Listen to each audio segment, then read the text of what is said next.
पर जिताते हैं, वहाँ आपको जिताएंगे। हम चाहते हैं आप मुख्यमंत्री बनो, ये हमारा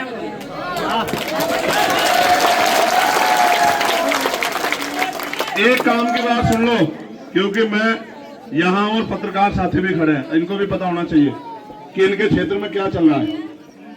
आज हमारे कई सारे प्रोग्राम थे, गौर से सुन लेना, एक बार आपस में बात मत करो। बहुत सारे प्रोग्राम कैंसिल हुए, क्यों? क्योंकि सुरक्षा एजेंसी के लोग सुबह हमारे पास आ गए थे। हमारा ये वेव था कि हम उनसे जाने कि भाई अचानक ये किस चीज की जरूरत क्यों पड़ी। अब हमारा चुनावी कार्यक्रम चल रहा है, ऐसा तो नहीं कि हमारे चुनाव को डिस्टर्ब करने के लिए, हमारे खिलाफ कोई साजिश करने के लिए सब चीजें हुई है। तो वो सुबह आए, उन्होंने हमें सारे कागज दिखाए कि आपकी जान को खतरा है, कभी भी आप पे हमला हो सकता है। हम पे इंटेलिजेंस की रिपोर्ट है, आपको आपकी हत्या की साजिश हो रही है। 6 महीने पहले आप पे गोली चली थी। जिन लोगों ने 6 महीने पहले गोली चलाई थी वो नहीं चाहते आप चुनाव जीत के आगे बढ़ो, इसलिए उन्होंने अपनी तैयारी कर ली है। इसलिए हमारा फर्ज है कि हम आपको सुरक्षा दें, क्योंकि अगर आपको कुछ होता है तो लॉ एंड ऑर्डर बिगड़ जाएगा। ठीक है, तो उनके साथ मेरा समय लग गया। मैं आपसे पूछ रहा हूँ, नईम भाई और तमाम साथी बैठे, वो मुझे क्यों मारना चाहते हैं? नईम भाई, मैंने किसी का क्या बिगाड़ा है? मैंने किसी का क्या बुरा किया है?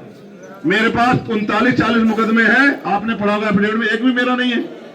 सारे गरीबों की लड़ाई लड़ते हैं, सारे उनकी आवाज उठाते हैं, सारे उनको न्याय दिलाते हैं। तो मैंने किसी का क्या बिगाड़ा? क्यों मारना चाहते हैं मुझे?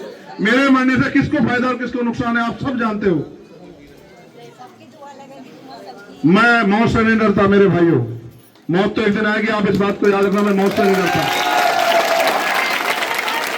मगर मैं आपको ये कह रहा हूं, जब तक जिएगा चंद्रशेखर आजाद शेर की तरह जिएगा। मेरी बात को आप याद रखना,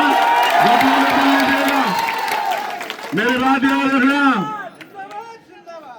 वो अलग बात है कि अभी सियासी रूप से कमजोर हूं, लेकिन ये मत समझना कि कमजोर, बिल्कुल मत समझना।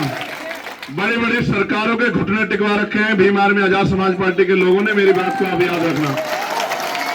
मैं रहा हूं जाम, अगर आपसे अपील करके, ऐसा ना हो कोई पैसे वाला कोई और कोई झंडा लेकर आ जाओ और आप अपनी औलाद को भूल जाओ। पक्का? आप बताओ भाई, ऐसा तो नहीं होगा?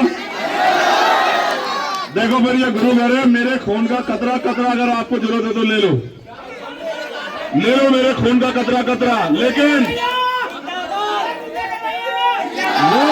वो आपकी आवाज को दबा के खत्म करना चाहते हैं। क्या आप इस आवाज को दबने दोगे?